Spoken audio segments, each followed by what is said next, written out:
Section 1. You'll hear a head teacher and a teacher discussing a school camping trip.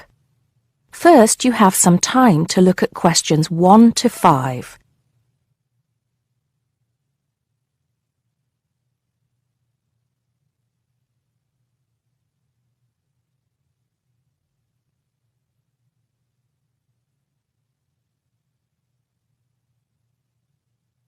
Now we shall begin.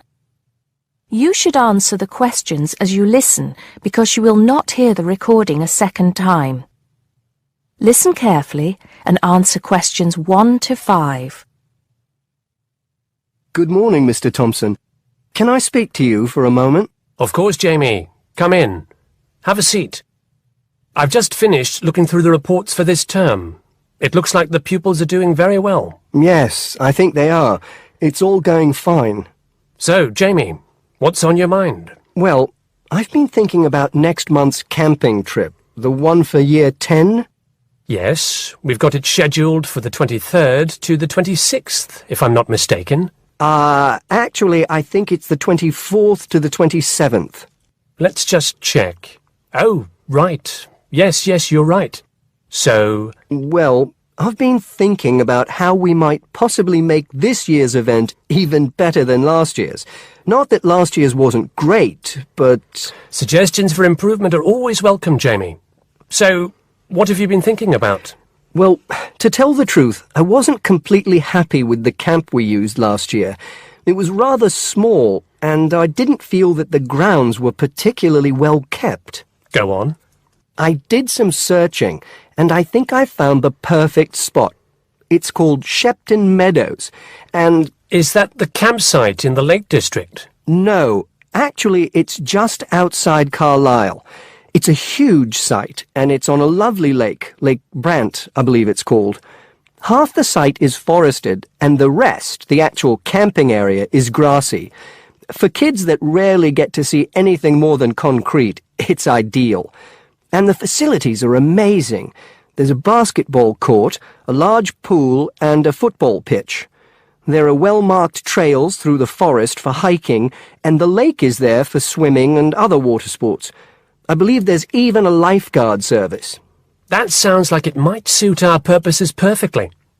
Did you happen to find out about availability and cost? Yes, as a matter of fact, I did. I called them yesterday evening, and there are plenty of spots available. And because we're a non-profit organisation, they said they would give me a reduction in the price. If I remember correctly, we paid £5 a head last year. Yes, per night, right? Yes, each child paid £10 for the 2 nights. Well, at this campsite, it's only £4 per night. And they told me that if we had over 50 children, which we do, they could give us a further 10% off.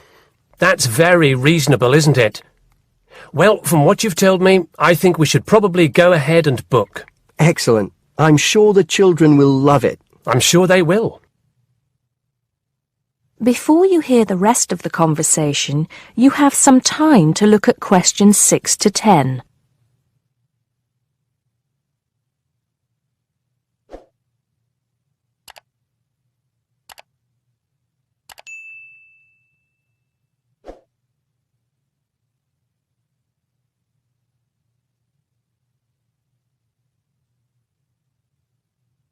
Now listen and answer questions 6 to 10. Now, Jamie, have you given any thought to an itinerary by any chance? As a matter of fact, I have. Wait 1 second. Yes, here it is. I've made a few notes. Okay, so, now, these are just ideas, of course. Yes, go on. Let's hear what you've got. Right. We time it so that we arrive at the camp around 7 on Friday evening. It'll still be light then, and we'll have plenty of time to set up camp and get ourselves settled in.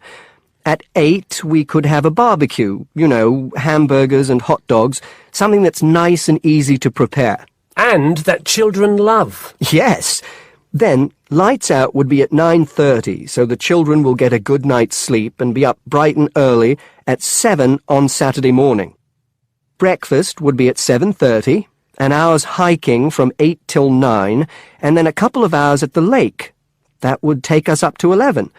I think that an hour of free time would then be in order. Let them have a chance to explore a bit on their own, you know? Yes, great idea. And then? Let's see, a picnic lunch at 12, and then sports in the afternoon till 4. Another swim until 5, and then supper.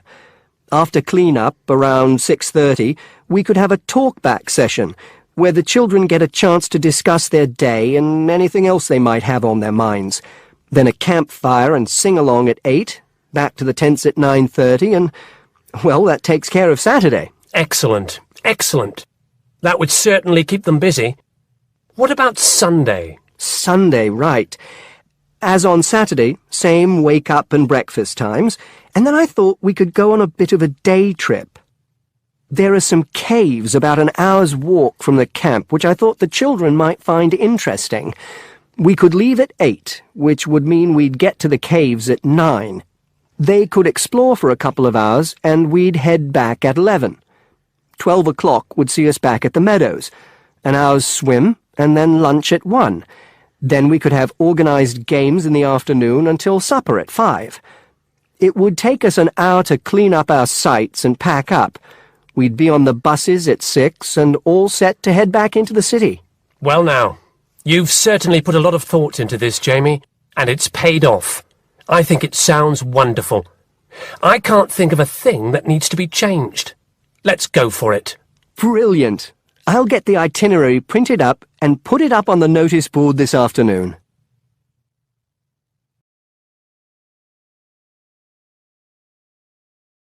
That is the end of part 1. You now have half a minute to check your answers.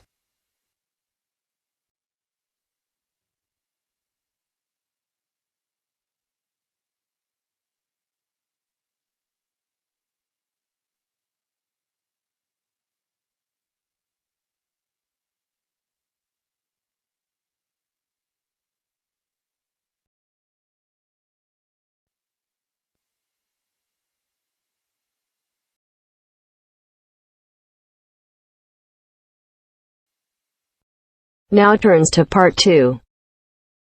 Part 2. You will hear an introductory speech to students at a summer school. You have 30 seconds to look at questions 11 to 14.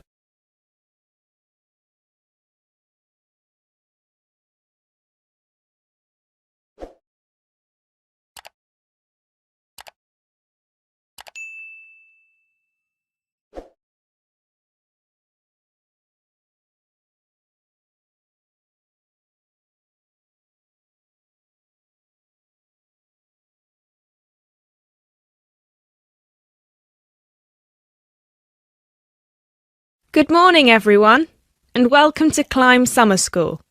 Now, I know most of you have travelled a long way to get here, and you're probably looking forward to settling into your rooms. So I promise I won't keep you long, but we've got to get through this very brief induction just to make your stay here as pleasurable as possible. Now, as you can see, while we're located very close to the centre of London, we're actually quite cut off from the main road. And we've got plenty of space for our facilities and students. This was part of our founder's vision, Jasmine Climb, who thought that the best environment for teenage students would be a place that combines the comforts of a big cosmopolitan city with the beauty and serenity of a quiet, remote site. Now, back in 1983, when our school was founded, this all here was an abandoned warehouse, and the classes were held in the main building that you can see over there. There were no trees, no conifers surrounding the property. There wasn't even a main gate. It took years and a great deal of effort to get our school to where it is today. And I'm sure that if you take a look at page 34 in your brochures, where you can find a picture of what the school used to look like back then, you'll agree that the changes we've made are more than impressive. But it's not just the facilities that make Climb Summer School special, obviously, and I'm certain you already know this. Over the following 10 weeks, you'll receive an assortment of classes on a variety of topics, ranging from language, literature and poetry to creative writing, communication and project management. All of these modules have been designed to improve your chances of getting a place in the universities of your choice, while also giving you the opportunity to learn, excel, and of course also socialise with people from all over the world. I can tell you, just among the 30 of you, we've got about 21 different nationalities. So what happens now? First of all, I'll be handing out a map of the premises for you to have a look at, and explaining where everything is. Once we're done here, you'll all be taken to your rooms where you can unpack and relax for a couple of hours. And later on, we'll be having our first activity of the day, a mix and match lunch in the main hall, where you'll have the chance to meet your new classmates. Later on in the afternoon, we'll be handing out your first project assignments and splitting you into teams. And tonight we'll be having our very first film night, starting with an early 20th century special.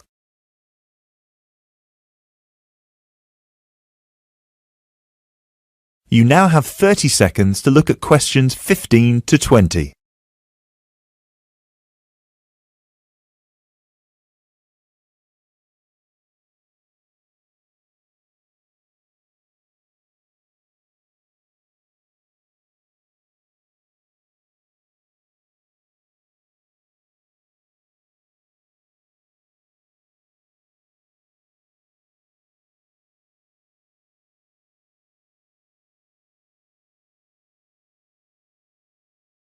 So, let's get on with the map. You've already got a version of it in your brochures, so if you can open them to the last page so we can have a look. Very well. As I showed you before, the actual school is right over there in the middle. That's where you'll be having most of your classes. Adjacent to it, you'll find the main hall, which is where we'll be hosting most events, such as today's lunch. On the left from the main building, you'll find a smaller building, which is where the accommodation and welfare offices are located. This is labelled as the garden office at the front, and it's easy to spot because it has a green door. Each of you is assigned to a different residence hall. We've got 3 residence halls in total, 1 on the left and 2 on the right. The one right next to the garden office is Ursula Hall, named after our founder's sister, while the other 2 are Peter Hall and William Hall. Now, as you can see, there are 3 more buildings to the left of the semicircle here, and 1 more building on the right-hand side, next to William Hall. So that one, which is shaped a bit like a dome, is the pavilion. This is where all your letters will be delivered, and in the basement floor you'll also find a laundrette. Please make sure you've got plenty of £1 coins, as you'll need one for the washing machine and another for the dryer. And that row of buildings on the left, the one closest to us here at the gate, is the canteen, where you'll be able to buy snacks as well as breakfast, lunch and dinner, on days when we don't have an event with food provided. The next one is the gym, which is open from 7 a.m. to 8 p.m. from Monday to Friday, and until 10 p.m. at the weekend. And the last building, right over there, is the study centre, where you'll find plenty of computers and books, as well as a great selection of DVDs and magazines that you can borrow with only a small refundable deposit of £5. Now, please remember to keep your student card with you at all times, as you'll need it to access most of these facilities. That is the end of part 2. You now have half a minute to check your answers.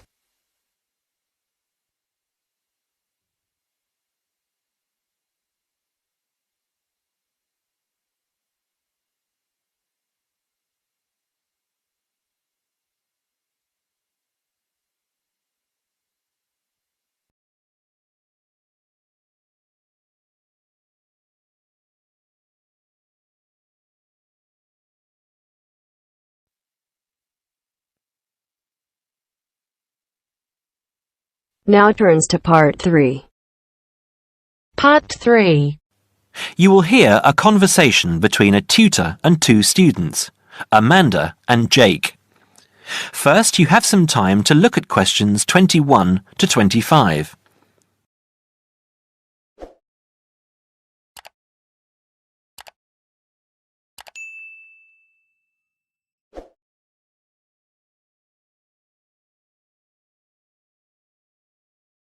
Now listen carefully and answer questions 21 to 25. So, Jake and Amanda, how did the project go? Very well, I think, Dr. Hinton. I certainly learned a lot and enjoyed myself at the same time. Me too. So, remind me, what was your project about? Basically, what makes successful people? Let's call them top achievers successful. Yes, how are they different from us? What do they do that other less successful people don't do? Interesting. And did you come to any conclusions? Quite a few, actually. Good. Share some with me then. Well, I'd always thought that a top achiever would be the sort of person who would bring work home every night and slave over it. But it appears not. Those types tend to peak early and then go into decline. They become addicted to work itself, with much less concern for results. We found that high achievers were certainly ready to work hard, but within strict limits. They knew how to relax, could leave their work at the office, prized close friends and family life, and spent a healthy amount of time with their children and friends. There's a lesson for us all there. Anyway, go on. It's also very important to choose a career which you enjoy, not just one that pays well or which assures you of a pension many years down the line. Surely that's important though, Amanda. Yes, I agree, but being happy in your work is far more important than anything else. Top achievers spend over 2/3 of their working hours on doing work they truly prefer and only 1/3 on disliked chores.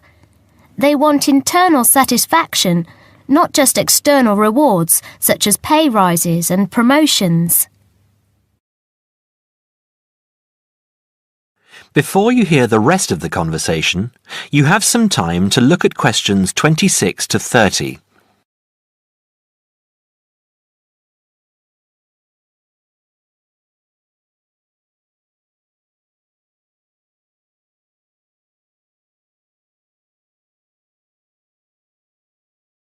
Now, listen and answer questions 26 to 30. Actually, in the end, they often have both, because they enjoy what they are doing, so their work is better and their rewards higher. Yes, Jake, that certainly makes sense. Now, can I ask you something? Do high achievers, as you call them, take many risks? Yes and no. I interviewed one business executive who told me he was able to take risks because he carefully considered how he could salvage a situation if it all went wrong. He imagined the worst that could happen, and if he could live with that, he went ahead. If not, he didn't take the chance. Other people prefer to stay in what I heard described as the comfort zone setting for security, even if it means settling for mediocrity and boredom too. Would you call top achievers perfectionists? Contrary to what I expected, no, I wouldn't. We came to the conclusion that a lot of ambitious and hard-working people are so obsessed with perfection that they actually turn out very little work. I happen to know a university teacher, a friend of my mother's, who has spent over 10 years preparing a study about a playwright. She is so worried that she has missed something, she still hasn't sent the manuscript to a publisher. Meanwhile, the playwright, who was at the height of his fame when the project began, has faded from public view. The woman's study, even if finally published, will interest few people. So, what has this got to do with top achievers? Well, top achievers are almost always free of the compulsion to be perfect. They don't think of their mistakes as failures. Instead, they learn from them, so they can do better next time. Well, would you call them competitive? High performers focus more on bettering their own previous efforts than on beating competitors. In fact, we came to the conclusion that worrying too much about competitors' abilities and possible superiority can be self-defeating.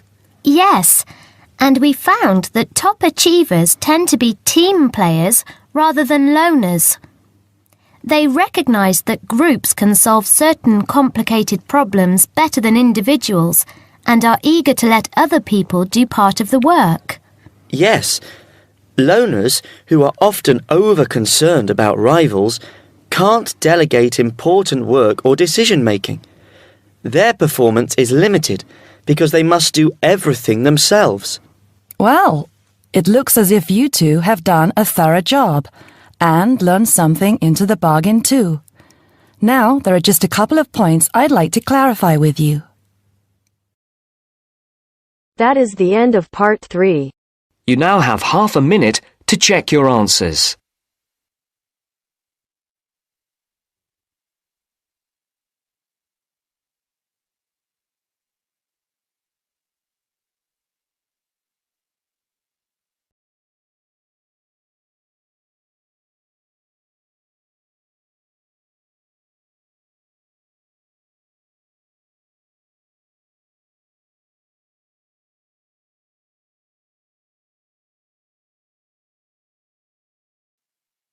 Now turns to part 4. Part 4. You will hear a lecture about English language. You have 30 seconds to look at questions 31 to 37.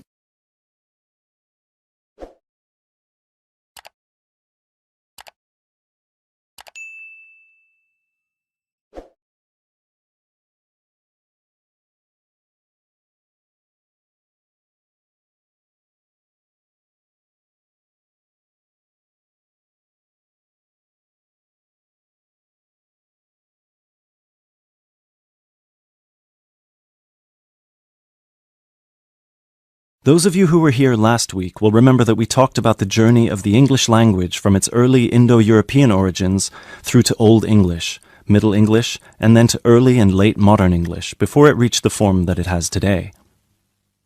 Today, we will be continuing that theme by focusing on the future of the English language and all the places it might go from here.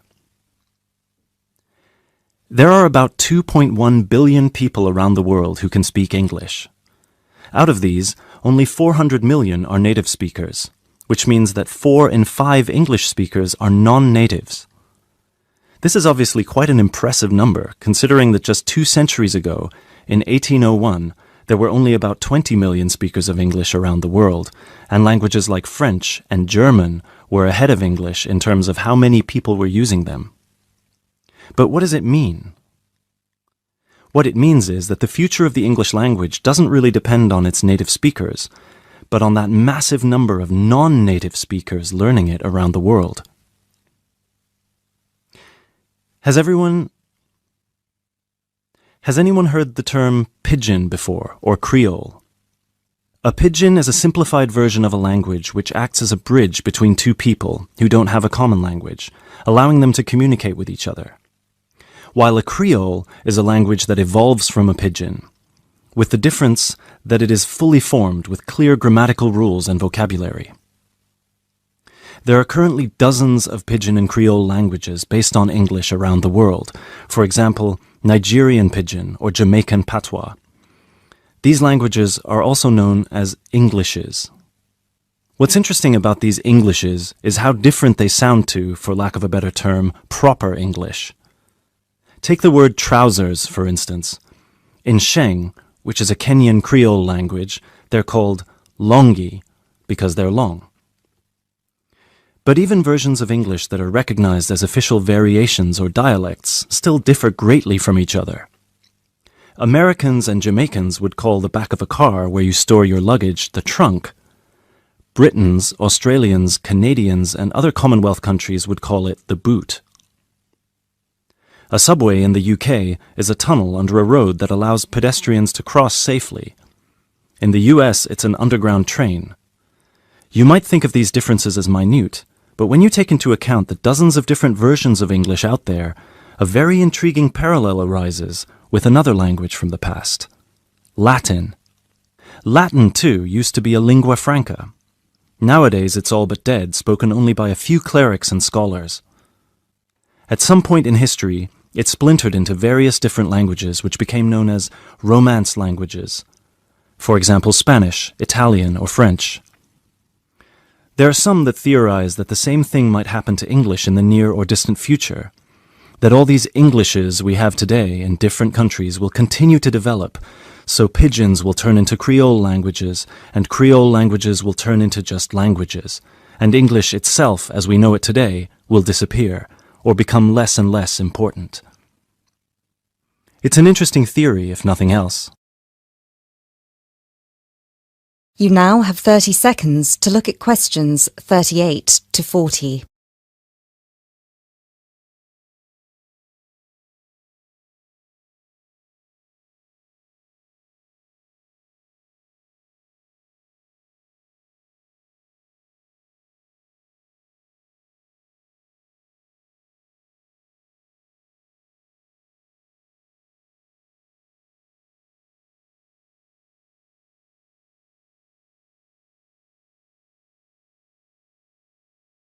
It makes sense that as English grows in popularity, countries, especially those with a strong sense of identity and tradition, will develop their own versions of the language, marked by the idiosyncrasies of their culture.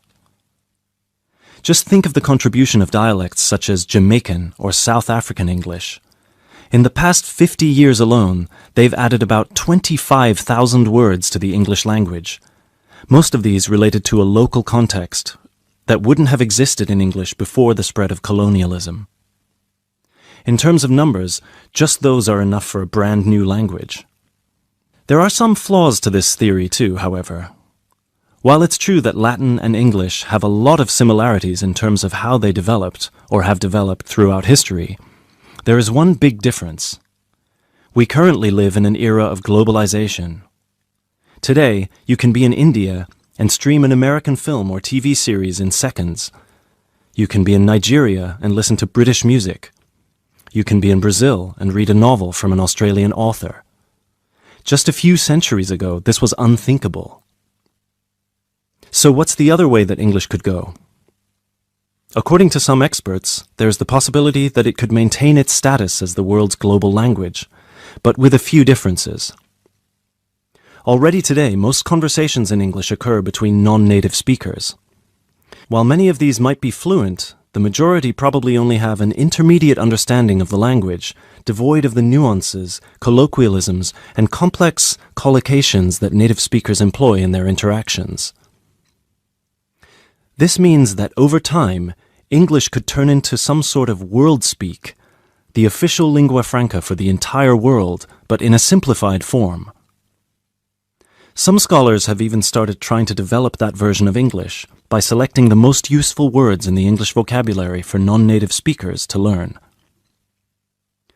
Robert McCrum has compiled a comprehensive list of 1,500 words, for example, a version of English that he calls Globish. And what about traditional native speaker English? It might continue to exist, but lose its popularity, as the previous theory suggests. There are many more theories about the future of the English language, of course. I've only focused on the two main ones because they clearly demonstrate our uncertainty when it comes to how this beautiful language will develop. English is in a unique, unprecedented position. No other language has achieved the same levels of popularity in human history, especially in terms of non-native speakers. So, as this is clearly uncharted territory, only time will be able to tell us what will happen. That is the end of part 4. You now have half a minute to check your answers.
you.